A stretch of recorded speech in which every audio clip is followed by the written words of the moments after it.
Hello दोस्तों, मैं हूं आपका होस्ट एंड दोस्त। मेरा नाम है कपिल। मैं लेकर आया हूं आपके लिए एशिया कॉन्टिनेंट और इसकी राज्यों की कैपिटल्स। उसकी ये वीडियो की दूसरा पार्ट है। इसका एक पार्ट हमने पहले देख लिया है और उसका बहुत अच्छा रिस्पॉन्स आ रहा है।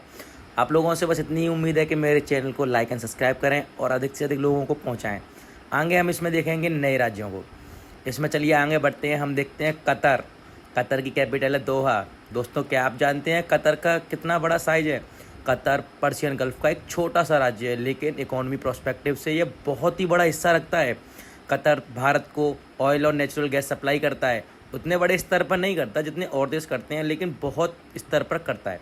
कतर को आप देख सकते हैं। हमने इससे पहले की स्लाइड में सऊदी अरब के बारे में देखा था। या सऊदी अरब के बगल से एक छोटा सा राज्य है, लेकिन पर्शियन गल्फ का एक बड़ा राज्य है जो कि ऑयल एंड नेचुरल गैस के लिए बहुत बड़ा माना जाता है। कतर में आज भी भारत के प्रवासी यहाँ पर काम करने के लिए जाते हैं। इससे आगे बढ़ते हैं। ये है अफ़गानिस्तान।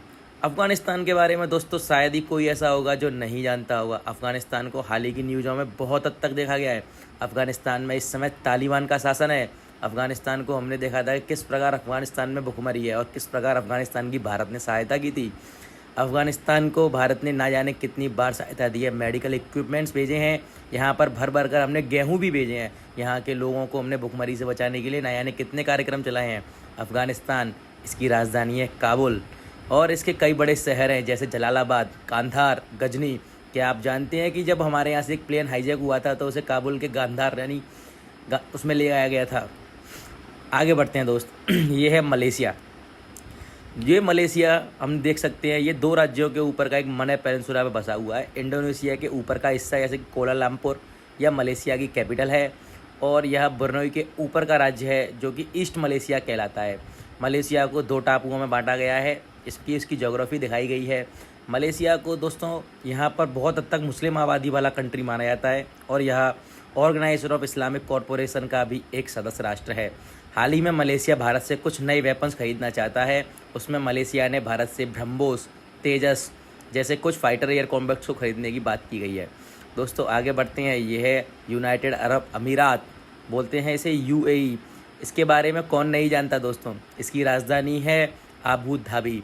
यूनाइटेड अरब अमीरात को हम सब दोस्तों जानते हैं इसकी खूबसूरती के लिए और इसकी सबसे बड़ी बिल्डिंग बुर्ज खलीफा के लिए।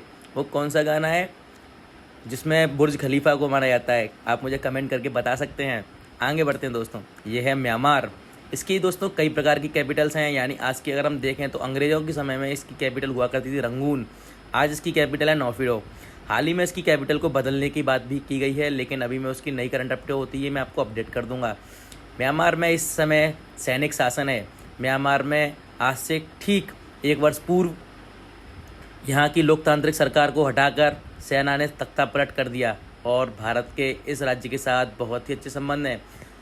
भारत से इस राज्य को 1935 में गवर्नमेंट ऑफ इंडिया एक्ट से अलग कर दिया गया था। उसके बाद 1937 में वर्मा एक नया राज्य बना दिया गया था। आगे बढ़ते हैं दोस्तों। ये है नया राज्य इराक। इसकी कैपिटल है बगदाद। इराक के बारे में दोस्तों हम में से कौन नहीं जानता। इराक भारत का सबसे बड़ा ऑयल एक्सपोर्टर कंट्री है। भारत यहाँ से सबसे ज़्यादा तेल खरीदता है। आप जानते हैं दोस्तों, जब ईरान के ऊपर यहाँ पर एयर स्ट्राइक की गई थी तो यहाँ का तानाशाह उस समय कौन था? अगर आप जानते हैं तो मुझे कमेंट करके बताइएगा कि इराक का उस समय सबसे बड़ा शासक कौन था। भारत ने ईरान में सेना तख्ता पलट कराने समय अमेरिका ने भारत का इस्तेमाल किया था। 1992 में भारत के एलपीजी से जुड़ी हुई एक बहुत रोचक कहानी है इसमें। अगर आप लोगों को इसमें दिलचस्पी है तो मुझे शेयर कीजिएगा या मुझे कमेंट करके बताइएगा, मैं आपको पूरी कहानी सुना सकता हूँ। आगे बढ़ते हैं दोस्तों। सीरिया। सीरिया की कैपिटल है दमस्कस। सीरिया के बारे में दोस्तों अक्सर करके ये वाली बात कही जाती है कि यहाँ पर आईएस के आतंकवादियों को ट्रेनिंग दी जाती है जो कि दुनिया भर में जाकर आतंकवाद फैलाते हैं। सीरिया और इराक मिलकर आईएस का हेडक्वार्टर चलाते हैं। इसे बोलते हैं Islamic state of Iraq and Syria. ये सीरिया का ऊपर का हिस्सा दिखाया गया है। सीरिया के इस समय जो प्रिंस बने हुए हैं या सीरिया के इस समय के जो सुप्रीमो लीडर हैं वो यहाँ पर अल असद हैं, जो कि 95% वोट से जीतकर यहाँ पर सर्वोच्च बने हुए हैं। आगे बढ़ते हैं दोस्तों। ये है लेबनान।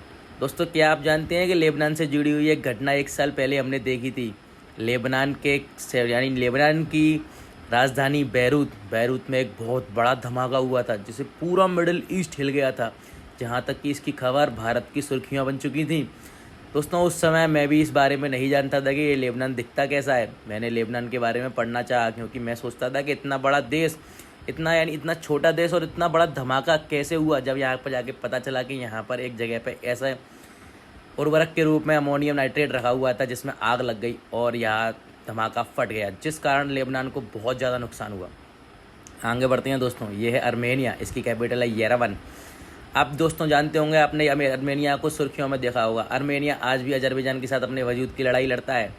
दोस्तों ऐसे कम ही देश हैं, ऐसा कोई सा बहुत कम हिस्सा होगा जहाँ में कोई देश अपने देश के लिए लड़ाई की लड़ रहा है या अपने वजूद की लड़ाई नहीं लड़ रहा होगा। अर्मेनिया अजरबैजान के साथ लड़ता रहता है, कोई और देश अपने देश के साथ लड़ता रहता है। अर्मेनिया एशिया का ही हिस्सा है।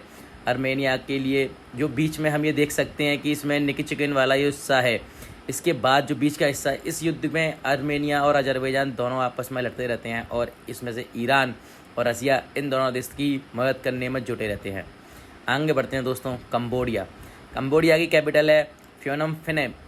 ये दोस्तों इसमें मंडारिन में कुछ और प्रोनाउंस किया जाता है, इसे मैं हिंदी में प्रोनाउंस कर रहा हूँ इसलिए शब्दों का फेर हो सकता है। मैंने इसमें लिखा हुआ है, आप उसे अपने हिसाब से प्रोनाउंस कर लें।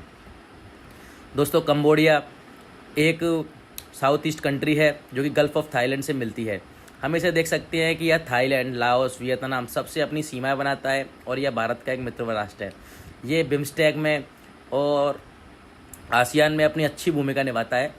कंबोडिया साउथ ईस्ट कंट्रीज़ में से एक ऐसा देश है, यहाँ पर टूरिस्ट प्लेस बहुत है यहाँ की, जिस कारण इस देश की इकोनॉमी टूरिस्ट इकोनॉमी में से एक इकोनॉमी है। आगे बढ़ते हैं दोस्तों, यमन। दोस्तों यमन के बारे में हम में से बहुत कम देश जानते होंगे क्योंकि यमन को अक्सर करके मूवीज़ में या फिर ऐसे करके दिखाया जाता है कि यमन का शहजादा टाइप।